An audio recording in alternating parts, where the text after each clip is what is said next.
The idea of an organic grocery chain seems kind of contradictory. Something that feels by definition small and local just doesn't seem to make intuitive sense when you expand it to a large scale. And yet, one of the toughest challenges to the sustainable food movement, which seeks to source food from local organic farms and growers, has been that small scale keeps prices high and supplies uncertain.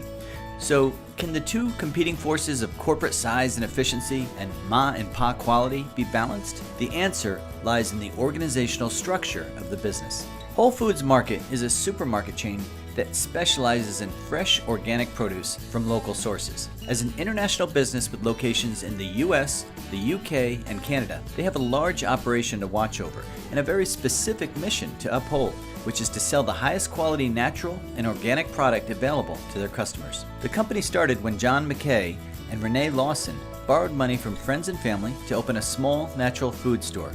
It would actually become their home for a while after they were evicted from their apartment for storing some of their grocery stock there. After taking on a couple of partners and merging with the Clarksville Natural Grocery Store, the founders had a decent-sized organization given that they were only a small local business.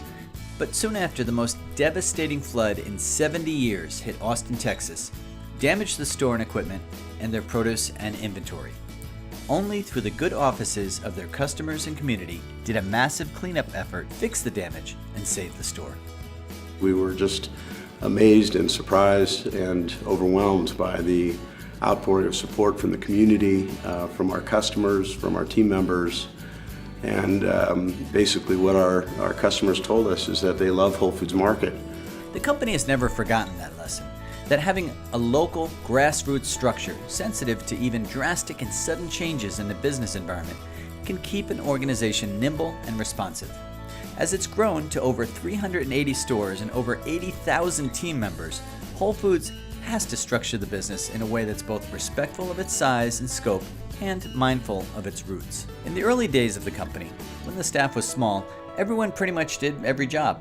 But that generalization had to change as the company grew and opened more stores.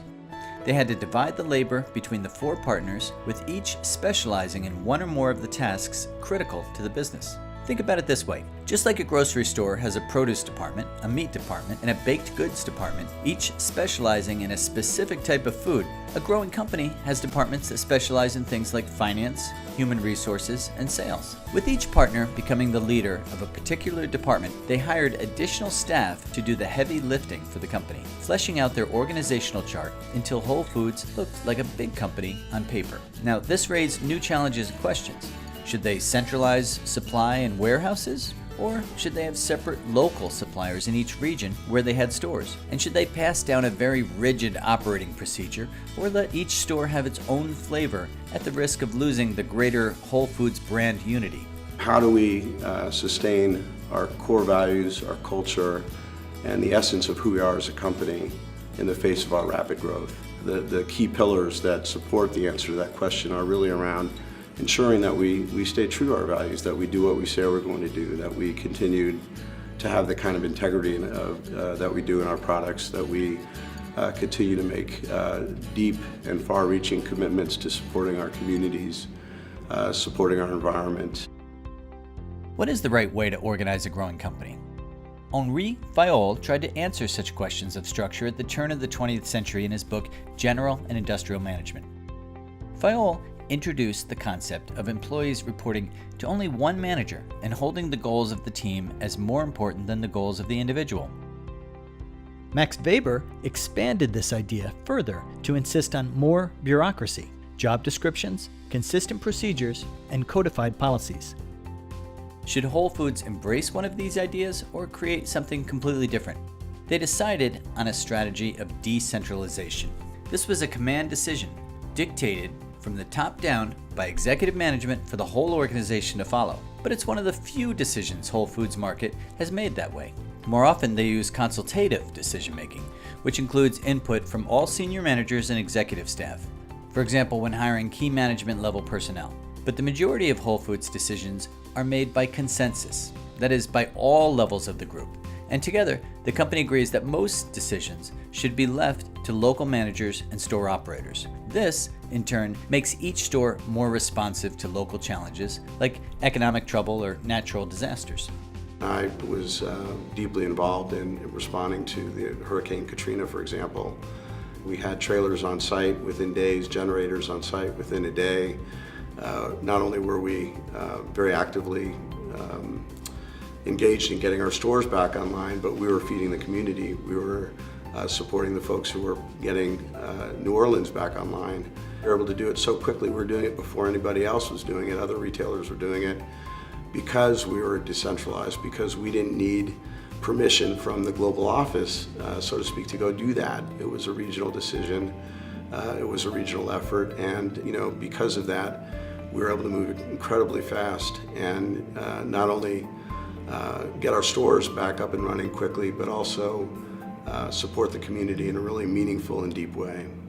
To stay responsive to market changes, each region has its own manager and the autonomy to make certain decisions about supply sources and pricing based on the needs of that region.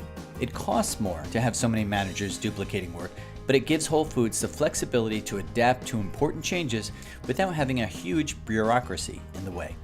Decentralized buying is harder to control, but it assures varied nearby sources of supply, and it serves as an investment in keeping local communities stimulated by the business conducted by each store. Whole Foods Market's size allows it to shift resources from neighboring regions to combat growers and variances in the availability of their supplies by investing directly in those businesses.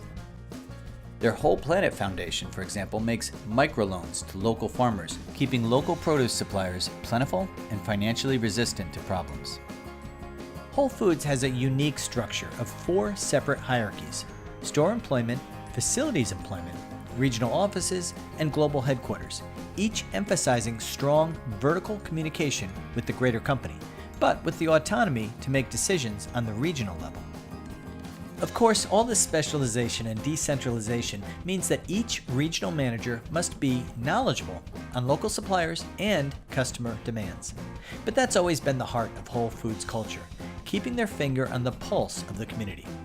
No, you can't teach a store about forging great relationships with local organic farmers or mom-and-pop bakeries from a central headquarters.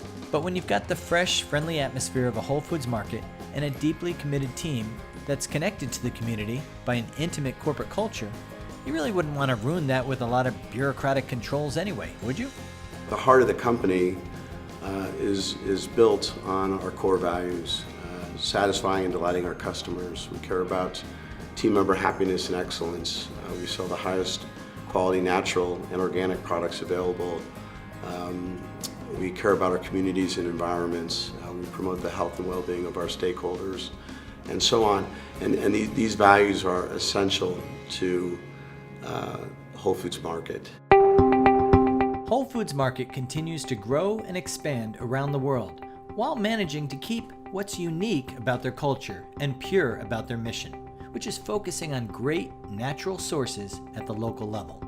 It's a neat little trick of structure that keeps a large company true to its original mission in that first little store in Austin, Texas.